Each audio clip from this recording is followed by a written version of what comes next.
সকালবেলা এখন থেকে ভাবছিলাম যে একটু গ্রিন টি খাবো। এটা আমার আগেও অভ্যেসটা ছিল, বাট কিছু বছর ধরে সেটা বন্ধ আছে। তো এখন আবার ভাবছি যে না, এই শীতটা একটু গ্রিন টিটাই খাই, হেলথের জন্য ভালো, আর একটু ডায়েট মেনটেন করব সেটাই ভাবছিলাম। তো ভাবনা তো অনেকেই অনেক রকমের ভাবতে পারে, কিন্তু কতটুকু মেনে চলতে পারি সেটা হলো কথা আর কি। তো দেখো, ওর জন্য এনেছিলাম দুধ চা, আর আমি এখানে খাচ্ছিলাম গ্রিন টি। সোজা চলে আসলাম বিকেলবেলা, বেশ ভালোই লাগছে না দেখতে, পরিবেশটা খুব সুন্দর ছিল কিন্তু। আর এখন শীতের বিকেল তো, মানে শীতের বিকেল বলতে কি বোঝালাম, মানে দুপুরের পরটাই কিন্তু বিকেলই ধরতে হয়, কারণ দুপুর খুব তাড়াতাড়ি হয়ে যায়, সন্ধ্যাটাও খুব তাড়াতাড়ি হয়ে যায়, আর বিকেলটা তো দৌড়ে চলে যায়, সেটা আর বলার কথা নেই।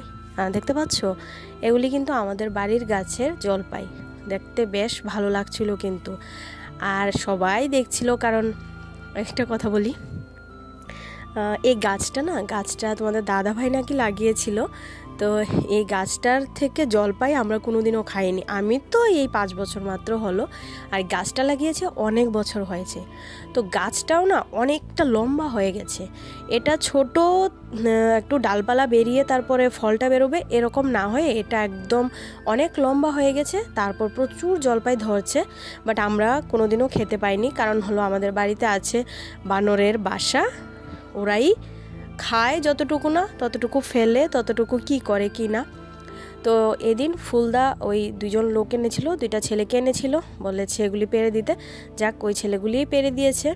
তো বেশ ভালোই লাগছিল কিন্তু। এই যে দেখো কত জলপাই, না হলেও 10 থেকে 12 কেজি জলপাই হয়েছে, খুব ভালো লেগেছে।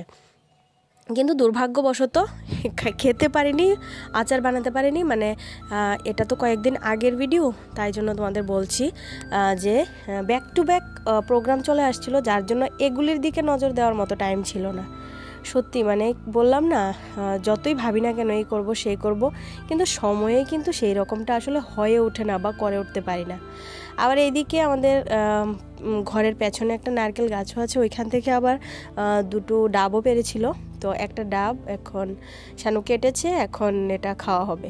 আর আমি কিন্তু এই টাইমে খাচ্ছিলাম আবার একটু চা, মানে ভেবেছিলাম যে সকালবেলা গ্রিন টি খেলে বিকেলবেলা একটু দুধ চাই খেয়ে নেব, কারণ এটা আমার অনেক আগের, তো বলতে গেলে পুরনো একটা অভ্যাস, তো সহজেই তো আর কোনো কিছু গিভ আপ করা যায় না, তো সেটাই আর কি কথা।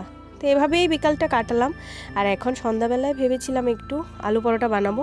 হ্যাঁ, বানিয়েওছি, বাট আমি ভিডিও করিনি, কারণ ওই যে বললাম না, আমি রান্নাঘরে আসার সময় মোবাইল নিয়ে আসতে ভুলে যাই, বা সময় হয়ে ওঠে না, কারণ আমি রান্নাঘরে আসি একটা কাজের একটা চাপে থাকি, একটা প্রেশারে থাকি, এই জন্য। তো সবার জন্যই বানিয়েছিলাম আলু পরোটা। তো আলু পরোটা, চা, তারপর আমার দাদা এসেছে, মানে আমার পিসতুতো ভাই এসেছে, বৌদি এসেছে, এই যে রিয়াংশকে নিয়েই ওরা এসেছে। তো বেশ ভালোই লেগেছে, জানো তো, কদিন ধরেই আমার পিসির শরীরটা ভীষণ খারাপ যাচ্ছিলই বলবো, যেহেতু এটা কয়েকদিন আগের ভিডিও, আমি সেরকমভাবেই বলবো, ভীষণই খারাপ যাচ্ছিল। তো এখানে আমি রান্নাবান্নাও করছিলাম, ওরা এসেছে, ভীষণ খুশি হয়েছি। সন্ধ্যাবেলায় এসেছে, আমি বললাম যে তাহলে যাবি না, টিফিন খাওয়া হয়েছে, এখন আমি ঝটপট একটু রান্না করি, দুপুরবেলার অনেক তরকারি আছে, আর এখন শুধু বেগুন ভাজা, ডাল, পাঁপড় ভাজা, এতটুকুই, আর দুপুরের মাছ, তারপর নিরামিষ তরকারি, ডাল, এ সমস্ত আছে। তো এগুলো আর কি বলবো বলো। আর আমার পিসির শরীর অনেকটাই বেশি খারাপ, হার্ট অ্যাটাক হয়েছে। তো মানে কি বলবো না, হার্ট ব্লক হয়েছিল, তো এটা অপারেশন করানো হয়েছে। তো এরকম 10 দিনের মতো প্রায় জীবিতে ভর্তি ছিল। তো এখন বাড়িতে এসেছে, আজকে 2 দিন হয়েছে, তাই জন্য আমার পিসতুতো ভাই একটু ঘুরতে এসেছে, বাড়ির কাছেই বোনের বাড়ি আছে, ভাবলো যে একটু ঘুরে আসি। বেশ ভালো লেগেছে, বেশ শুনেও খুশি পাচ্ছি যে পিসির শরীরটা এখন ভালো আছে। যাব 1-2 দিনের মধ্যেই দেখতে যাব।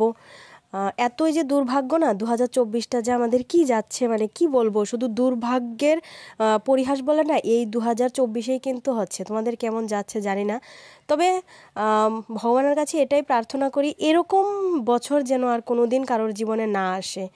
তারপর আমাদের বাড়ি থেকে ওরা গিয়েছে, আমি আর বেশি কিছু আর বলছি না, আমাদের বাড়ি থেকে ওরা গিয়েছে এদিন রাত্রেবেলায় খাওয়া দাওয়া শেষ করে। পরদিন পিসির আবার হার্ট অ্যাটাকটা এরকমভাবে হলো না, আবার সেই কয়েকটা মাস আগে মাত্র বাবুকে হারিয়েছি, আর এই ডিসেম্বর মাসে আবার সেই পিসিকে হারালাম। তো থাকতে দিল না ভগবান, কোনো রকমে আমাদের কাছে থাকতে দিল না। বলো না, একটা বংশের শেষ, পুরোপুরি একটা বংশের শেষ হয়ে গেল। জেঠু মারা গিয়েছে, হয়েছে 10-12 বছর, ভেবেছিলাম বাবু আছে, পিসি আছে, কিন্তু দেখো এই 6টা মাসও তো এখনও হয়নি, 6 মাসের মধ্যেই 2টা ভাই বোনকে নিয়ে নিল ভগবান। তো এটাই বলছি, আর বেশি কিছু আর বলবো না। আজকের মতো ভিডিওটা এখানেই এন্ড করছি। এটা কয়েকদিন আগের ভিডিও, বললাম না মন মানসিকতা ভালো নেই, তাই ভিডিওটা পোস্ট করতে পারিনি। তো চলো।